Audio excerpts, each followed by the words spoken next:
Wir sind knapp bei den 1000 Abonnenten.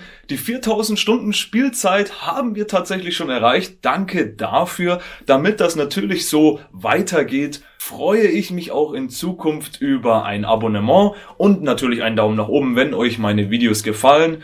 Und ich würde sagen, los geht's. Ich habe für euch nämlich die wichtigsten Meldungen vergangener Woche wieder einmal zusammengetragen und meine Katze greift mein Bein an. Willkommen bei Project Drive.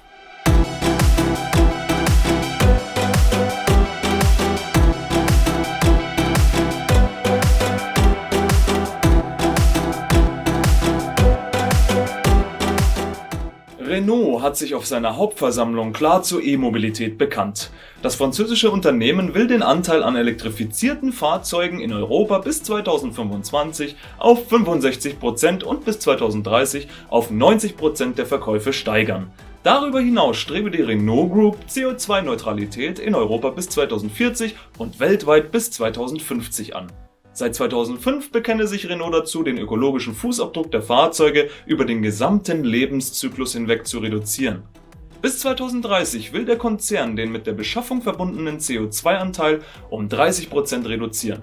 Dabei fokussiere sich das Unternehmen auf 6 Schwerpunkte, die derzeit 90% des CO2-Abdrucks ausmachten: Stahl, Aluminium, Polymere, Elektronik, Reifen und Glas. In der Produktion will Renault die Emissionen seiner Anlagen weltweit im Vergleich zu 2019 um 50% verringern. Die in Frankreich im Elektro-Nordpol zusammengefassten Produktionsstätten sollen dabei bis 2025 klimaneutral sein, die übrigen Anlagen in Europa bis 2030. Der künftige Renault R5 wird nach Unternehmensangaben in Frankreich mit kohlenstofffreier Energie gefertigt und mit nachhaltigen Batterien ausgestattet, die im Vergleich zum Zoe des Jahres 2020 einen um mindestens 20% reduzierten CO2-Abdruck aufweisen.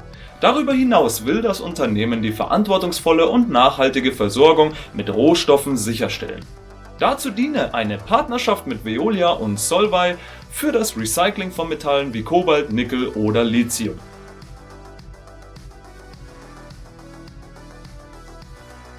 27 Unternehmen aus verschiedenen Branchen fordern die Europäische Union in einem offenen Brief auf, spätestens ab 2035 keine neuen Autos mehr mit Verbrennungsmotoren zuzulassen. Neben Volvo Cars, welche bereits angekündigt hatten, ab 2030 nur noch elektrische Autos zu bauen, waren unter anderem IKEA, Sky, Uber und Vattenfall als Unterzeichner des Briefes dabei. Man argumentiere durch einen solch klaren Beschluss den Unternehmen Planungssicherheit und ein klares Investitionssignal für die Zukunft zu senden. Insofern einem solchen Antrag zugestimmt wird. Das Datum 2035 entspreche den Einschätzungen der COP26-Präsidentschaft und der Vereinten Nationen, wonach ein Aus für den Verkauf von Neufahrzeugen mit Verbrennungs- und Hybridmotoren bis 2035 in den wichtigsten Märkten, einschließlich der EU, erforderlich sei, um die weltweiten Emissionen bis 2050 auf Netto Null zu reduzieren.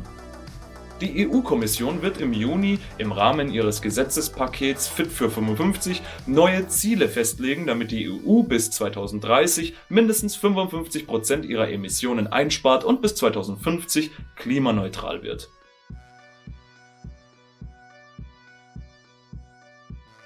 Honda will ab 2040 nur noch klimaneutrale Fahrzeuge verkaufen, sei es per Batterie oder Wasserstoff als Antrieb. Das teilte der neue Honda-Präsident Toshihiro Mibe bei einer Präsentation des japanischen Herstellers mit. Bis 2050 soll der gesamte Konzern klimaneutral wirtschaften. Für das Vorhaben hat sich Honda einige Zwischenziele gesetzt. Bis 2030 etwa sollen Elektro- und Wasserstoffautos in China und den USA einen Anteil von 40% aller Verkäufe ausmachen. Bis 2035 sollen es 80% sein.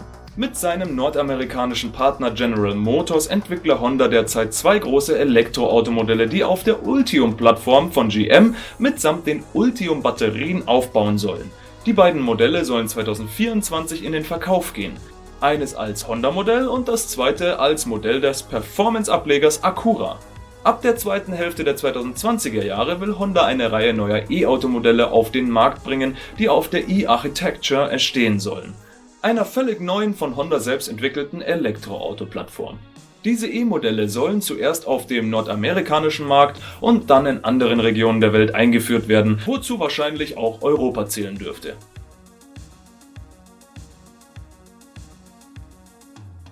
Auch die britische Geely-Marke Lotus sieht ihre Zukunft in batterieelektrischen Autos. Deshalb wird der Emira, der im Sommer vorgestellt werden soll, der letzte Lotus-Sportwagen mit einem Verbrennungsmotor sein.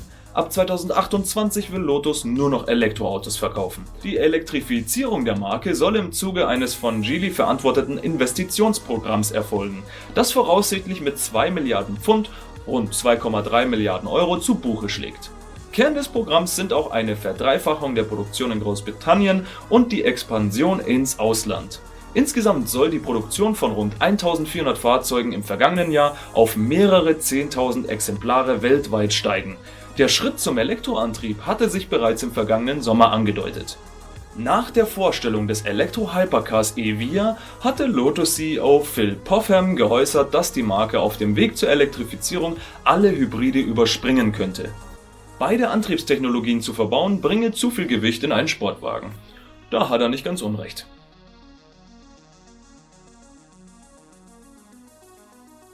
Es gibt einige Überraschungen bei Tesla. Die haben nämlich ihren Quartalsbericht veröffentlicht und darin kommt der Sattelschlepper Semi vor. Anfangs war sein Marktstart für Ende 2019 angekündigt, woraus in mehreren Schritten Ende 2021 wurde. In diesem Februar sagte CEO Elon Musk dazu, eigentlich könne der Semi schon produziert werden, aber es mangele an genügend Batterien dafür. Das klang nach einer weiteren Verschiebung, aber dann wurden immer mehr Puzzlestücke bekannt, die für eine nahende Produktion sprachen, und jetzt schrieb Tesla, Auslieferungen des Tesla Semi werden ebenfalls in 2021 beginnen. Gleichzeitig wurde mit Veröffentlichung des Berichts klar, dass der angepeilte Produktionsstart für das Model Y in der deutschen Gigafactory bei Berlin nicht mehr zu halten ist. Während die ersten US-Kunden auf neue Model S nur wenige Tage und auf Model X nur Wochen warten sollten, machte Tesla Europäern gleich im Januar klar, dass sie erst später an die Reihe kommen würden. Der voraussichtliche Termin für Lieferungen beider Modelle wurde zunächst mit September 2021 angegeben und dann auf November verschoben. Doch ungefähr zeitgleich zur Veröffentlichung der Q1-Geschäftszahlen hatte Tesla diese Angabe offenbar erneut aktualisiert. Wer sich für ein Model S oder Model X interessiert, wird bei der Konfiguration jetzt jeweils mit der Information voraussichtliche Auslieferungen Q1 2022 begrüßt.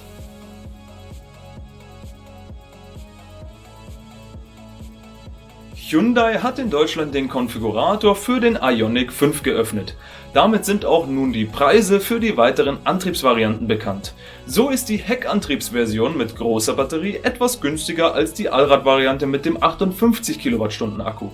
Bereits ab Mai erhalten die ersten Kunden, die ein Ioniq 5 mit dem limitierten Project 45 Paket vorbestellt haben, ihr Fahrzeug. Die anderen Varianten des elektrischen CUV, die ab sofort auf der Homepage von Hyundai konfiguriert werden können, sind ab Sommer bei den Händlern. Dabei habe der Kunde die Wahl zwischen mehreren elektrischen Antriebs- und Batteriekonfigurationen. Die Einstiegsvariante ab 41.900 Euro kombiniert eine 58 Kilowattstunden Batterie mit einem 170 PS starken Elektromotor an der Hinterachse.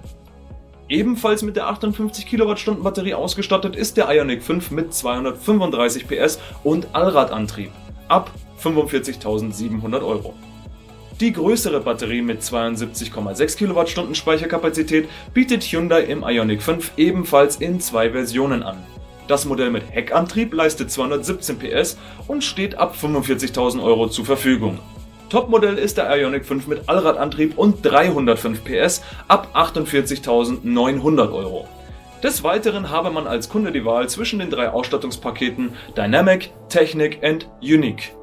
Kunden des Hyundai Ioniq 5 können zudem aus insgesamt 9 Außenfarben wählen, darunter 5 von der Natur inspirierte neue Farbtöne sowie 2 Optionen mit mattem Finish. Der Hyundai Ioniq 5 ist im Rahmen der Innovationsprämie des Bundesamts für Wirtschaft und Ausfuhrkontrolle, also der BAFA, in vollem Umfang förderfähig. Zusammen mit dem Hyundai Herstelleranteil reduziert sich der Kaufpreis damit um 9.570 Euro, sodass sich für Kunden ein Einstiegspreis von 32.000 Euro ergibt.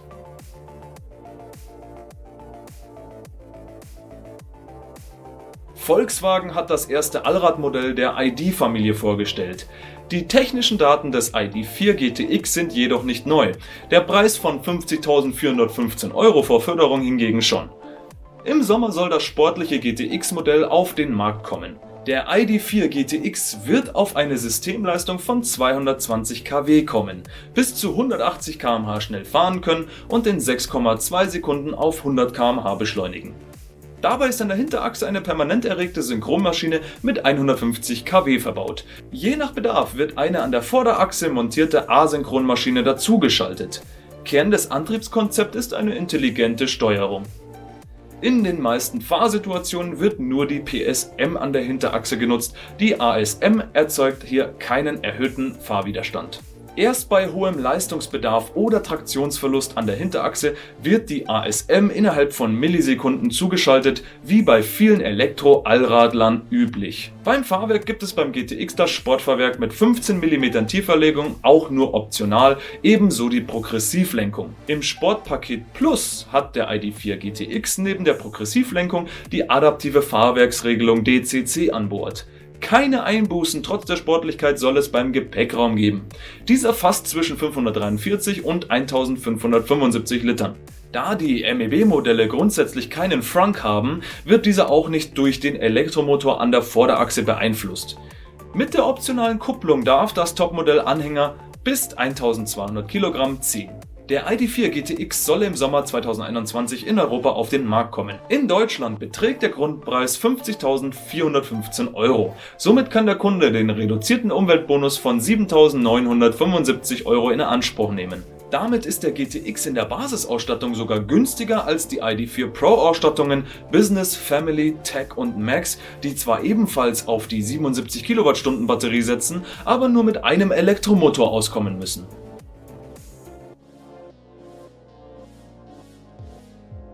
Ford nimmt in den USA ab sofort Bestellungen für die GT-Variante seines Elektromodells Mustang Mach-E entgegen. In den USA können nun die Versionen Mustang Mach-E GT sowie Mustang Mach-E GT Performance Edition zu Listenpreisen ab 60.000 bzw. 65.000 $ geordert werden. Diese sollen dann ab dem Herbst 2021 ausgeliefert werden. Der Mustang Mach-E GT sowie Mustang Mach-E GT Performance verfügen über einen elektrischen Allradantrieb mit 2 Motoren und einer Leistung von 486 PS. Zum Vergleich, die Allradversion des Mustang Mach-E mit großer Batterie kommt auf 350 PS. Zudem steigt das maximale Drehmoment. Während der AWD Extended Range auf 540 Nm kommt, gibt Ford den GT mit 814 Nm an, im GT Performance Edition sind es sogar 860 Nm. Damit soll der Mustang Mach-E in 3,8 Sekunden bzw. 3,5 Sekunden in der Performance Edition auf 100 km/h beschleunigen können. Das bisher stärkste Allradmodell schafft es bloß auf 4,8 Sekunden. Auch am Fahrwerk und der Software gibt es bei den GT-Modellen einige Änderungen. An der Vorderachse sind belüftete Bremsscheiben mit 385 mm Durchmesser verbaut. Zudem verfügt die Antriebssteuerung über einen speziellen Fahrmodus für Rennstrecken, Unbridled Extended genannt. Dieser Modus bietet nicht nur eine leistungsoptimierte Traktionskontrolle, sondern soll auch die Leistungsabgabe für konstante Rundenzeiten ausbalancieren, also wohl vermeiden, dass die Batterie nach wenigen schnellen Runden überhitzt. Darüber hinaus bietet der Mustang Mach-E GT Performance Brembo-Bremsen vorne, ein Magna-Ride-Fahrwerk mit elektromagnetisch gesteuerten Dämpfern sowie noch sportlichere Sitze als der normale GT. Beide Modelle sollen sich durch einen grauen Frontgrill und ein beleuchtetes Pony-Badge von den zivileren Modellen des Mustang Mach-E abheben.